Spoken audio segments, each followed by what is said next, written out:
Hi, I'm Amelia Bordeaux. I'm the owner and founder of Market Compass. I'm here at the Money Show in Las Vegas, and my guest is Mr. Mike Larson. He is the editor of Weiss's Safe Money Report and of Under the Radar Stocks, the newsletter. So welcome, Mike. Thanks for joining me. Thank you.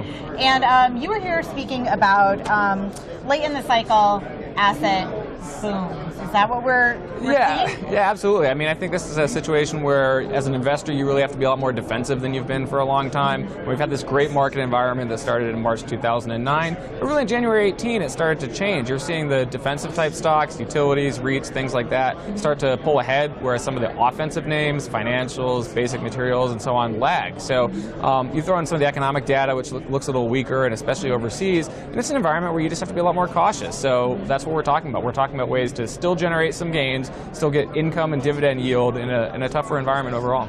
Right. I think it's interesting that some of the growth data has been a little bit more positive, but you don't, especially in the U.S., you don't think we're going to re-accelerate. We're still late cycle? Yeah, I think that when you look at kind of, where the lending and investing risk has been taken on, I mean, that's helped fuel a lot of the gains we've seen in the economy. And now we've gone pretty far along in that process where I think people are going to start to retrench a little bit. You're seeing it in some of the lending markets right now. And that's going to, again, it's going to slow growth. It doesn't necessarily mean, we're stumbling into recession tomorrow or next week or next month, but it does mean that, you're looking at some weakness, you're looking at a slowdown here that's probably going to mirror what we're seeing overseas. So just, again, a more defensive sort of environment. I see. If the Fed ends up cutting rates at the second half of the year, because there is one rate cut priced by markets this year for the Fed, do you think that'll give us an extra boost, or?